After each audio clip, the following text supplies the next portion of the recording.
اسلام کی بنیادی پہچان کیا ہے؟ حیا ہے۔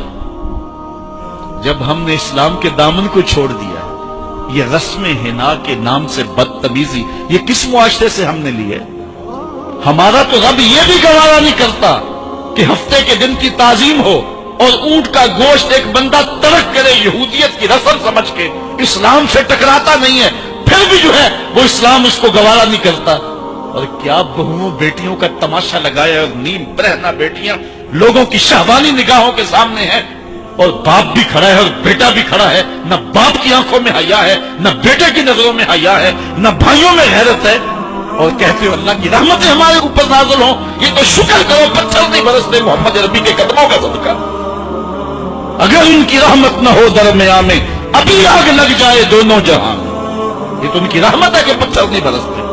پچھلی قوموں نے ایک ایک جرم کیا، کسی کے اوپر پتھر برسے، کسی کے اوپر خون برسا، کسی کے اوپر ایسا زلزلہ آیا کہ نیچے والی جگہ اوپر اور اوپر والی بستیاں نیچے۔ لیکن اس امت پر ایسا نہیں ہوگا۔ اللہ کہتا محبوب تیری وجہ سے تھی، ورنہ حضور نے فرمایا کہ یہ امت پچھلی امتوں کے قدموں پر قدم رکھے گی۔ یہاں تک حضور نے فرمایا کہ اگر کسی شخص نے اپنی ماں کے ساتھ بھی زیادتی کیا تو یہ وہ بھی دیکھ رہے ہیں کیا کچھ نہیں ہوا۔ قبروں سے مردے اکھاڑ کر کے ان کی بے حرمتی نہیں کی جا رہی۔ کبھی ایسا بھی ہوا تھا؟ کیا کچھ نہیں ہو رہا؟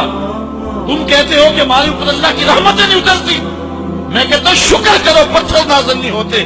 اور یہ صدقہ ہے محبوب کی کالی کملی کا۔ اور اللہ نے فرمایا ما کان اللہ لیعذبہم وانت فیہم، محبوب تیری وجہ سے میں عذاب نہیں اتارا ورنہ پیس گیا۔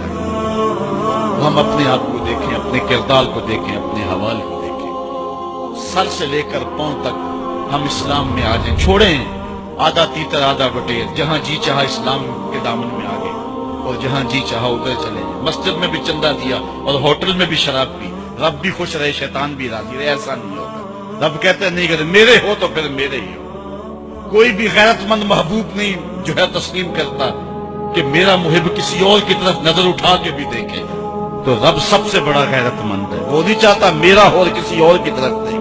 تم کون ہے؟ مغربی تہذیب لگتی کیا ہے تمہاری؟ اپنی ملت کا قیاس اقوام مغرب سے نہ کر، خاص ہے ترکیب میں تجھے قوم رسول ہاشمی۔ تم غیروں کی نقالیاں کرتے پھرتے ہو، تمہارے سامنے سیدہ عائشہ کی سیرت موجود نہیں ہے؟ تم مغرب کے ٹینوں بننے کی کوشش کرتی ہے میری بیٹی، تیرے سامنے محمد کی بیٹی فاطمہ کا نقشہ نہیں ہے؟ کدھر بھاگ رہی ہے؟ یہ بال کھول کے بازار میں کون جا رہا ہے؟ یہ نیم برہنہ کون جا رہا ہے؟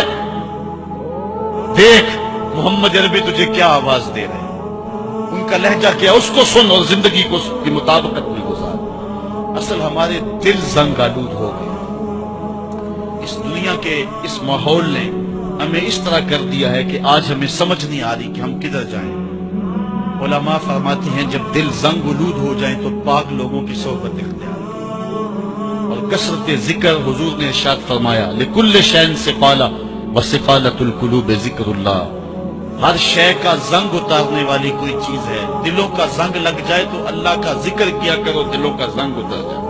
اور ایک اور حدیث میں حضور نے دلوں کا اور من کا میل اتارنے کے دو نسخے بیان کیے، ایک کثرت کے ساتھ موت کو یاد کرنا، کثرت کے ساتھ موت کا تذکرہ، اور دوسرا کثرت کے ساتھ جو ہے وہ تلاوت کلام مجید۔ اصل 10-15 سالوں سے ہمارے ساتھ جو کچھ ہوا ہے، آج اگر کوئی تذکرہ موت کرے، کوئی آخرت کی یاد دلائے، کوئی عمل کی بات کرے، تو کہتے ہیں یہ تو ویسے خوش کیسے کیا پتہ، قبر کا مذاق اڑا ہے۔ اللہ اکبر، قبر دا خوف دے دے کے لوکی منو ڈرانے۔ میں کہتا ہوں لوگ ہے کون ڈرانے والے؟ منکر نکیر کا پتہ آمنہ کے لال نے دیا، قوم کو بے عمل بنایا جا رہا ہے، اور ان کے سینے سے خوف خدا اور خشیت الہی جو ہے وہ خود چھٹا ہے، اور یہ سب کچھ دین کے نام پہ کیا جا رہا ہے۔ اور چند مفاد پرست لوگوں نے ترہیب اور ترغیب جو کہ اسلام کا مزاج ہے، تبشیر اور تنذیر نبی کا منصب ہے، اس کا مذاق اڑا کے رکھ دیا، اور انہوں نے ایک متوازی دین دے دیا، جس کے نتیجے کے اندر قوم کی بے عملی جو ہے وہ پختہ تر ہو گئی، اور اس کو وہ دین کا رنگ دے رہے ہیں۔